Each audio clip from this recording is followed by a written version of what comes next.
Indrajit study point में आप सभी का स्वागत है। हम पढ़ रहे हैं एनसीईआरटी क्लास 8 इतिहास चैप्टर 10 स्वतंत्रता के बाद भाग 2। मद्रास के एक सदस्य का गहन था कि राज्य स्तर पर लोगों की कुशलक्षेम का प्रारंभिक भार प्रांतीय सरकारों के ऊपर ही होनी चाहिए। मतलब मद्रास के कुछ लोगों का कहना, सदस्यों का कहना था कि अपने राज्य, अपने प्रांत के लिए क्या करना चाहिए वे प्रांतीय सरकारों के ऊपर ही होना चाहिए, केंद्र सरकार पे नहीं। ये बैठक हो रही है और सब कोई यहाँ पर संविधान लिखने के लिए चर्चा कर रहा है। गांधी जी भी यहाँ पर बैठे हुए हैं। करीबन 300 से अधिक लोग संविधान लिखने के लिए बैठे हुए थे और उस पर चर्चा करने के लिए बैठे हुए थे। इन मतभेदों को दूर करने के लिए संविधान में विभिन्न विषयों को 3 सूची में बांट दिया गया: केंद्रीय सूची, राज्य सूची और समवर्ती सूची। केंद्रीय सूची जिसे केंद्र सरकार चलाती है, राज्य सूची जिसे राज्य चलाता है, समवर्ती सूची जिसे एक जिला चलाता है। केंद्रीय सूची के कराधान, रक्षा और विदेशी मामलों आदि को रखा गया।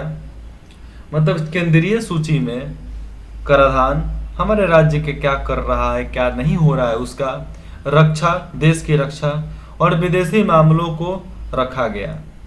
ये ऐसे विषय थे जो केवल केंद्र सरकार के अधीन थे। राज्य सूची में शिक्षा और स्वास्थ्य जैसे विषयों के लिए जिनकी जिम्मेदारी मुख्य रूप से राज्य सरकारों के ऊपर थी। समवर्ती सूची में वन एवं कृषि आदि ऐसे विषयों को रखा गया जिनके बारे में केंद्र और राज्य सरकार दोनों संयुक्त रूप से फैसला ले सकते हैं। किसी एक से नहीं, दोनों अपनी फैसला को चुनने के लिए आपस में बात कर सकते हैं, उसके लिए मीटिंग कर सकते हैं, डिबेट भी कर सकते हैं, क्योंकि देश भलाई के लिए अगर कुछ कर रहे हैं तो कुछ गलत नहीं कर रहे हैं। तो उस विषयों पर, किस विषयों पर? कृषि आदि विषयों, वन और कृषि पे कोई भी विचार करना है तो केंद्र और राज्य दोनों की मंजूरी होनी जरूरी है। चित्र 3 में देख सकते हैं, जो सामने चित्र दिख रहा है, दिखा? डॉक्टर भीमराव अंबेडकर 1891 से 1956 को प्यार से लोग बाबा साहेब के नाम से पुकारते थे। वह एक मराठी भाषी दलित परिवार से थे, वो एक मराठियन थे। डॉक्टर अंबेडकर एक जाने माने वकील और अर्थशास्त्री थे। उन्हें दलितों का एक महान नेता और भारतीय संविधान का जनक माना जाता है, लेकिन बहुत हद तक केवल डॉक्टर भीमराव अंबेडकर का हाथ ही नहीं था।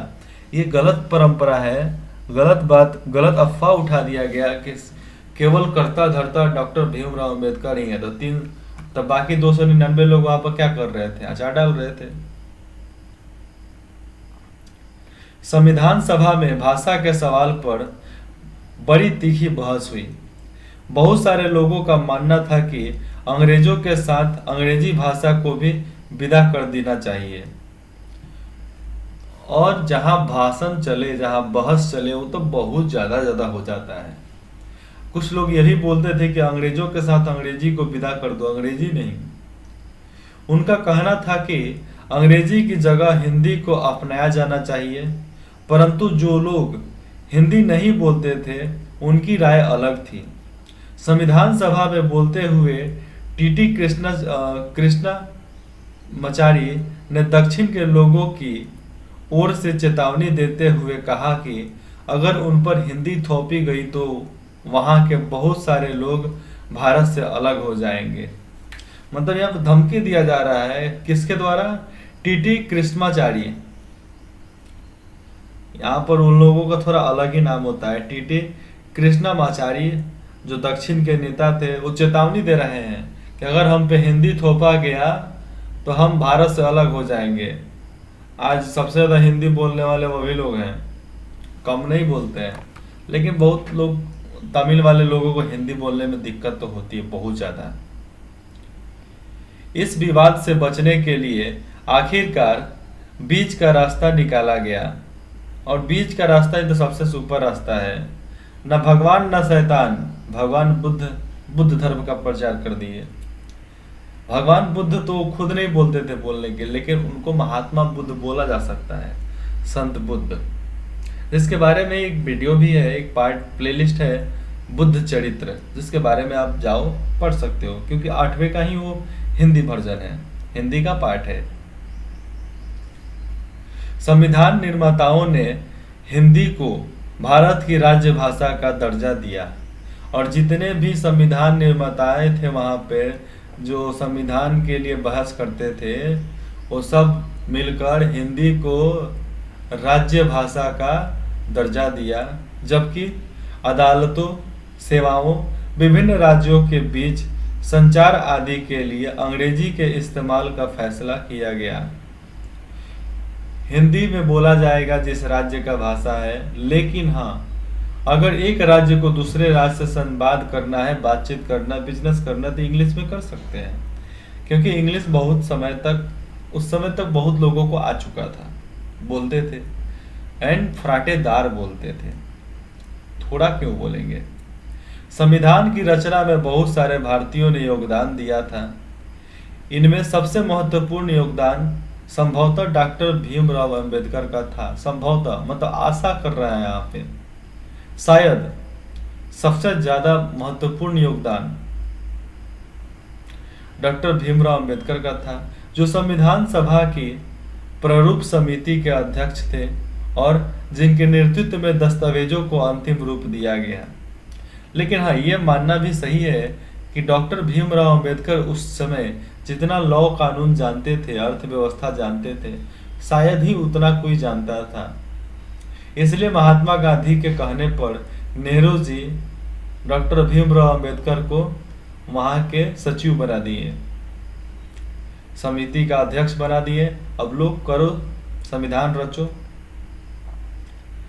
संविधान सभा के सामने अपने अपनी आखिरी भाषण में डॉक्टर भीमराव अंबेडकर ने कहा कि राजनीतिक लोकतंत्र के साथ साथ आर्थिक और सामाजिक लोकतंत्र भी जरूरी है। मतलब राजनीतिक लोकतंत्र तो ठीक है, उसके साथ आर्थिक और सामाजिक लोकतंत्र भी होना चाहिए। यदि लोगों को वोट डालने का अधिकार दे दिया जाता है तो इससे अमीरी, गरीबी, ऊंची और नीची जातियों का फासला अपने आप खत्म हो जाएगा। इसीलिए तो बड़े बड़े जाति वाले चाहे छोटे जाति वाले जो इलेक्शन लड़ता है वो घर घर जाकर वोट मांगता है, और फिर जाकर क्या, फिर मुंह उठाकर देखता भी नहीं है। वैसे इंसान को वोट दो जो हमारे द्वार पे तो नहीं आए, हमारे दरवाजे पे तो नहीं आए, लेकिन जब जब हम मुसीबत में हो तब तब वो हमारे साथ हो। उन्होंने कहा कि नए संविधान के साथ भारत, वो बोले कि भारत नए संविधान के साथ है, क्योंकि नया संविधान भारत को वर्चस्व और भारत के उन्नति के लिए सबसे ज़्यादा प्रेरणादायी होगा। अभी तक संविधान में बहुत ज़्यादा संशोधन किया जा चुका है, एक बार क्यों बहुत बार किया जा चुका है।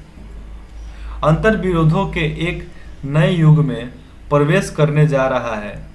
राजनीतिक में हमारे पास जितने भी राजनीति हुआ, राजनीति में हमारे पास समानता होगी और सामाजिक और आर्थिक जीवन में हम असमानता की राह पर चलेंगे। राजनीति में हम एक व्यक्ति, एक वोट और एक मूल्य के सिद्धांत का पालन करेंगे। इसमें एक व्यक्ति, एक वोट और एक मूल्य, एक इंसान एक ही व्यक्ति को वोट दे सकता है और उसका मूल्य भी एक ही होगा, उसी सिद्धांत का पालन होगा। इसके विपरीत अपनी सामाजिक एवं आर्थिक संरचना के फलस्वरूप हम सामाजिक और आर्थिक जीवन में एक व्यक्ति, एक मूल्य के सिद्धांत का निषेध करते रहेंगे। जो करेंगे, हम एक व्यक्ति और एक मूल्य के सिद्धांत का निषेध करेंगे, लेकिन आर्थिक जीवन को अच्छा बनाने के लिए हम जो करना है जो करेंगे। जब पेट में अनाज नहीं होता है तो आदमी कुछ भी करने के लिए तैयार हो जाता है, चाहे खून करे, खराबा करे, डकैत करे, चाहे चोरी करे। राज्यों का गठन कैसे किया गया, ये सवाल तो बहुत ज़्यादा उस समय बोला जाने वाला था। इसके बारे में 1920 के दशक में स्वतंत्रता संघर्ष की मुख्य पार्टी, ये जो स्वतंत्रता संघर्ष की मुख्य पार्टी थी, भारतीय राष्ट्रीय कांग्रेस, एक ही पार्टी था, भारतीय राष्ट्रीय कांग्रेस, ने आश्वासन दिया कि जैसे ही देश आज़ाद हो जाएगा प्रत्येक बड़े भाषीय समूह का अपना अलग प्रांत होगा। और कांग्रेस बोला कि अगर देश आज़ाद होगा, जब आज़ाद हो जाएगा तो जितने भी भाषा बोलने वाले लोग हैं उनका प्रांत अलग होगा। आज़ादी मिलने के बाद कांग्रेस ने इस आश्वासन को पूरा करने के लिए कोई कदम नहीं उठाया, क्योंकि भारत धर्म के आधार पर बंट चुका था, मुस्लिम और हिंदू, सिख, ईसाई, ऐसे करके। इसलिए महात्मा गांधी की तमाम इच्छाओं और प्रयासों के बावजूद यह स्वतंत्रता एक राष्ट्र को नहीं बल्कि दो राष्ट्र को मिल रही थी। देश विभाजन के फलस्वरूप हिंदुओं और मुसलमानों के बीच हुए भीषण दंगों में 10 लाख से ज़्यादा लोग मारे गए। ऐसे में यह चिंता स्वाभाविक थी कि क्या हमारा देश भाषा के आधार पर इस तरह के और बंटवारे झेल सकता है? नहीं झेल सकता है, क्योंकि उस समय एक मुस्लिम राष्ट्र बना, एक हिंदू राष्ट्र बना, जिसको मुस्लिम राष्ट्र को पाकिस्तान, हिंदू राष्ट्र को हिंदुस्तान का नाम दिया गया। तो हिंदुस्तान, हिंदू राष्ट्र, मुसलमान राष्ट्र तो उस समय से हो गया। तो भारत एक हिंदू राष्ट्र है, हिंदू भाषी राष्ट्र है, हिंदी भाषी राष्ट्र। प्रधानमंत्री पंडित जवाहरलाल नेहरू और उप प्रधानमंत्री वल्लभ भाई पटेल दोनों ही भाषा के आधार पर राज्यों के गठन की नीति के विरोधी थे, जो नहीं चाहते थे कि हो। विभाजन के बाद नेहरू ने कहा था कि उपद्रवकारी प्रवृत्तियां सिर उठा रही हैं, मतलब उपद्रवकारी जो आंदोलन है अब सिर उठा रहे हैं, जिन पर अंकुश लगाने के लिए राष्ट्र को, जो हमारा केंद्र है, शक्तिशाली और एकजुट होना चाहिए। वरना जैसे ही पटेल ने कहा, और फिर जैसे ही पटेल ने कहा, इस समय भारत की पहली और आखिरी जरूरत यह है कि उसे एक राष्ट्र बनाया जाए। सबसे ज़्यादा जरूरत था कि एक राष्ट्र बनाया जाए। राष्ट्रवाद को बढ़ावा देने वाली हर चीज़ें आगे बढ़नी चाहिए, और राष्ट्र को आगे बढ़ाने वाली हर चीज़ों को आगे बढ़ानी चाहिए। उसके रास्ते में रुकावट डालने वाले हर चीज़ों को खारिज कर दिया जाना चाहिए। हमने यही कसौटी भाषीय प्रांतों के सवाल पर भी अपनाई, और इस कसौटी के हिसाब से हमारी राय में इस मांग को समर्थन नहीं दिया जा सकता। सबकी अलग अलग विचारधारा थी। गांधीवाद नेता पोट्टी श्रीरामल्लू तेलुगु भाषियों के लिए अलग राज्य की मांग करते हुए अनशन पर ही उनकी मृत्यु हो गई। और जो ये गांधीवादी नेता जो थे, ये अनशन करते हुए मर गए थे, जिनका नाम था पोट्टी श्रीरामल्लू। ये करीबन 43 से 63 दिन तक भूख हड़ताल पर थे, अनशन कर रहे थे, और अनशन करते करते खत्म हो गए। तभी उसके बाद से राज्य बना आंध्र प्रदेश। जो आंध्र प्रदेश से टूटा, तो पहले उसको मद्रास बोलते थे। मद्रास प्रांत में आता था चेन्नई, आंध्र प्रदेश, तेलंगाना और केरल, सब केरल अलग था। अब फिर बटा, तमिलनाडु से आंध्र प्रदेश हो गया। अब आंध्र प्रदेश में दो टुकड़े हुए, तेलंगाना और आंध्र प्रदेश, लेकिन दोनों का हेडक्वार्टर हैदराबाद ही है अभी भी। क्योंकि कांग्रेस के नेता अपने वादे से पीछे हट रहे थे, इसलिए जगह जगह असंतोष पैदा हो गया, और कांग्रेस के नेता पीछे हट गए, अपने बात से मुकर गए, इसलिए असंतोष हुआ, आंदोलन हुआ। कन्नड़ भाषी, मलयालम भाषी, मराठी भाषी और सभी अपने अपने राज्य के इंतजार में थे कि हमारा राज्य कब बनेगा। सबसे गहरा असंतोष मद्रास प्रेसिडेंसी के तेलुगु भाषी जिले में दिखाई दिया। जब 1952 के आम चुनावों में नेहरू वहां चुनाव प्रचार के लिए गए तो लोगों ने उन्हें काले झंडे दिखाए और हमें आंध्र चाहिए के नारे लगाए। आंध्र चाहिए के नारे लगाए। आंध्र प्रदेश से टूटा तो तमिलनाडु, तमिलनाडु से आज फिर आंध्र प्रदेश से टूट गया तेलंगाना। टुकड़े होंगे। अब कुछ लोग बोलते हैं भारत तेरे टुकड़े होंगे। अरे यार 29 राज्यों में बट गया है भारत, अब कितना टुकड़ा कराओगे बे? शांत रहो। पाकिस्तान वाले तो खूब बोलते हैं भारत तेरे टुकड़े होंगे। अरे तुम क्या टुकड़े कराओगे यार? जितने तुम तो टुकड़े करोगे उतने टुकड़े भारत में हैं, लेकिन सब टुकड़े साथ में जुड़े हैं क्योंकि संविधान के हिसाब से हमारा सारा टुकड़ा एक दूसरे से जुड़ा है। और संविधान को इज्जत देता है कौन सा? हमारे सारे राज्यों का संगठन। उसी साल अक्टूबर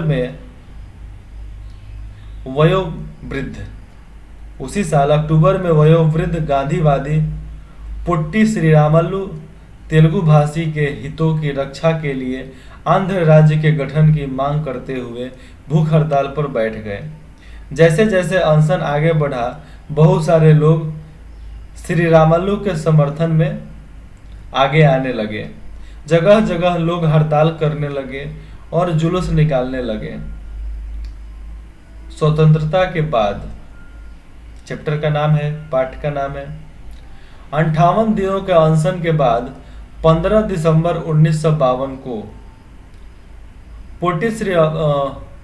पोट्टी श्रीरामल्लु का देहांत हो गया और 58 दिन भूख हड़ताल करने के बाद श्रीरामल्लु का देहांत हो गया अनशन करते करते। जैसा कि एक अखबार ने लिखा था, श्रीरामल्लु के देहांत की खबर ने पूरे आंध्र को अस्त व्यस्त कर डाला। विरोध इतना व्यापक और गहरा था कि केंद्र सरकार को आखिरकार यह मांग मांगनी ही पड़ी। जो मांग रहे थे उनको मानना ही पड़ा। इस तरह 1 अक्टूबर 1953 को आंध्र के रूप में एक नए राज्य का गठन हुआ जो बाद में आंध्र प्रदेश बना, जिसे आज आंध्र प्रदेश के नाम से हम जानते हैं। आंध्र की स्थापना के बाद अन्य भाषी समुदाय भी अपने अपने अलग अलग राज्यों की मांग करने लगे। जरूर करेंगे, एक को मिल गया हक तो मेरे को क्या नहीं मिलेगा। फलस्वरूप एक राज्य पुनर्गठन आयोग का गठन किया गया, जिसने 1956 में अपनी रिपोर्ट सरकार को सौंप दी। जो आयोग का गठन हुआ वो 1956 में अपना रिपोर्ट सरकार को सौंप दिया था। आयोग ने सुझाव दिया कि असमिया, बंगला, ओडिशा, तमिल, मलयालम, कन्नड़ और तेलुगु भाषियों के लिए अलग अलग प्रांतों का गठन करने के उद्देश्य से जिलों और प्रांतों की सीमा को पुनः तय किया जाए और सब इन भाषा के दौर पे इन सब का अलग अलग राज्य प्रांत चुन लिया जाए। उत्तर भारत के विशाल हिंदी भाषी क्षेत्र को बांटकर कई राज्य बना दिए गए। उत्तर भारत में कौन से आएंगे? उत्तर भारत में आ जाएंगे मध्य प्रदेश, बिहार, यूपी, दिल्ली, पंजाब, ये सब उत्तर भारत में आ जाएंगे। जैसे में कश्मीर तक चले जाओ, सब हिंदी बोलते थे। ऐसे पंजाबी भी एक तरह से हिंदी जैसा ही है, गुजराती भी हिंदी जैसा ही है, लेकिन थोड़ा सा अलग है, थोड़ा सा भाषा का अंतर है। उत्तर भारत के विशाल हिंदी भाषी क्षेत्र को बांटकर कई राज्यों में बना दिया गया। इसके बारे में आगे पढ़ते हैं। कुछ समय बाद 1960 में बंबई प्रांत को मराठी और गुजराती भाषी को अलग राज्यों में बांट दिया गया। तो मुंबई, जिसको आज महाराष्ट्र और गुजरात के नाम से जानते हैं। 1966 में पंजाब का विभाजन हुआ, जो पंजाबी बोलते हैं। हरियाणा को अलग राज्य के रूप में मान्यता दी गई, उसमें हरियाणी भाषा बोलते हैं, लेकिन वहाँ पर हिंदी ही चलता है। पंजाब में पंजाबी भाषी, जिनमें से ज़्यादातर सिख थे, और हरियाणा में हरियाणवी या हिंदी बोलने वालों की बहुतायत थी, मतलब बहुत ज़्यादा लोग हिंदी और हरियाणवी बोलते थे। इसलिए हरियाणा और पंजाब को बांट दिया गया। जब देश का बंटवारा हुआ हिंदुस्तान पाकिस्तान, तो पाकिस्तान आधा पंजाब लिया और आधा पंजाब हिंदुस्तान, इस तरह का बंटवारा हुआ था। भाषीय राज्य का गठन, अब देखो किस तरह राज्य बटा था। मद्रास यहाँ से लेके यहाँ तक था, यहाँ तक, जिसमें आंध्र प्रदेश, हैदराबाद आज तेलंगाना के नाम से जाना जाता है, मैसूर केरल के नाम से, कर्नाटक के नाम से, मद्रास राज्य यहाँ तक था। बम्बई ये महाराष्ट्र हो गया, लेकिन महाराष्ट्र का अब इतना बड़ा क्षेत्र है। राजस्थान, राजपुर, ये सब पंजाब, सिंध, ये सब भाषा के नाम पर बांट दिया गया। नेपाल, नेपाली बोलते हैं। बनारस, बिहार, बंगाल, बांग्लादेश, लेकिन बांग्लादेश को भी एक तरह से जोड़ देना चाहिए। ब्रिटिश भारत, जितना भी ये बिस्किट कलर का है, मिट्टी कलर का है, ब्रिटिश भारत है, और जितना भी लाल कलर का है ये रियासतें हैं। हैदराबाद, मैसूर, इसका क्या नाम है, लक्षद्वीप, बलूचिस्तान, और खैरपुर, अजमेर, मेवाड़, राजपूताना, पंजाब, और उसके बाद जम्मू कश्मीर, भूटान, शिमला, मणिपुर, त्रिपुरा, पूर्वी भारत। तो ये सब ऐसे रियासतें थे जो राजाओं के अंदर में चलता था। अब आगे देखते हैं पूर्वभूत रियासतें और अन्य राज्य, और ये राज्य बन गए और रियासतें अभी भी इतना जगह पे था। देश आज़ाद होने के बाद भूटान, मणिपुर, त्रिपुरा, विद्या प्रदेश, जिसको आज मध्य भारत के नाम से जानते हैं, मध्य प्रदेश के नाम से, हैदराबाद, मैसूर, त्रावणकोर, कोचीन, जिसको आज केरल के नाम से भी यहाँ पर जान लेते हैं, केरल बोलते हैं, राजस्थान, अजमेर, मेवाड़, मध्य भारत, जो मध्य भारत का देखो यहाँ तक हिस्सा है ना, अब ये गुजरात में कुछ आता है, राजस्थान में आ जाएगा, मद्रास प्रांत इसके ज़्यादा बढ़ गया है। मध्य भारत को मध्य प्रदेश यहाँ से बोल दिया गया, ये मध्य प्रदेश को हटाकर उत्तर प्रदेश में जोड़ दिया गया, कुछ मध्य प्रदेश में दे दिया गया, शायद अभी उत्तर प्रदेश में ही सारा प्रांत को दिया गया, दिल्ली भी इसी में है, फिर से हिमाचल प्रदेश, पंजाब, पटियाला। तो ऐसे ऐसे राज्यों का गठन हुआ था। राजाओं का धीरे धीरे खात्मा किया गया, उनके वर्चस्व को खात्मा किया गया। फिर उसके बाद से ये आप देख सकते हैं, ये राज्य बना भाषा के नाम पर। जम्मू कश्मीर, हिमाचल प्रदेश, पंजाब, हरियाणा, दिल्ली, उत्तर प्रदेश, बिहार, ये सब उत्तर भारत में आ जाएंगे। राजस्थान, पश्चिमी भारत में आ जाएंगे राजस्थान, गुजरात, मद्रास। दक्षिण भारत में आएंगे कर्नाटक, केरल, तमिलनाडु, आंध्र प्रदेश, और पूरब में आ जाएगा बंगाल, मेघालय, भूटान, सिक्किम, असम, अरुणाचल प्रदेश, मेघालय, मणिपुर, नागालैंड, मिजोरम, बांग्लादेश, ये सब पूरब में आएंगे। हम तो चाहते हैं कि बांग्लादेश को भी हिंदुस्तान का एक प्रांत बना दिया जाए, और बांग्लादेश को भी हिंदुस्तान का संविधान पालन करना पड़ेगा। ऐसे बर्मा भी अपने देश का ही हिस्सा था, चाइना के बहुत सारा तबका अपना हिस्सा था, पाकिस्तान अपना था, अफगानिस्तान अपना था, सोवियत संघ अपना था, ईरान अपना था, सब चीज़ तो हिंदुस्तान का ही था ना। लेकिन बार बार बंटवारा करते करते करते करते आज हिंदुस्तान इतना छोटा हो गया है। अखंड भारत का सपना देखना है तो पागल बनना पड़ेगा।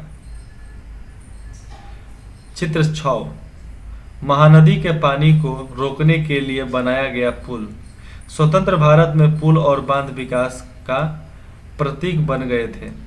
ये डैम बनता था पानी को रोकने के लिए। आज भी सरदार सरोवर पटेल का, क्या बोलते हैं उसको, सरदार वल्लभ भाई पटेल सरदार सरोवर डैम, वहीं पर सरदार वल्लभ भाई पटेल का एक स्मारक बना, जो सबसे ऊंचा स्मारक है।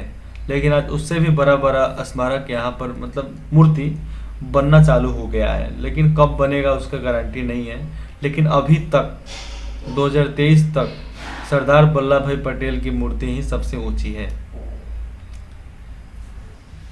फिर आगे पढ़ते हैं विकास की योजना बनाना, जो पढ़ेंगे हम भाग 3 में। तब तक इंद्रजीत स्टडी पॉइंट में जुड़ने के लिए इंद्रजीत के पूरे टीम की तरफ से और हमारे तरफ से आप सभी को धन्यवाद।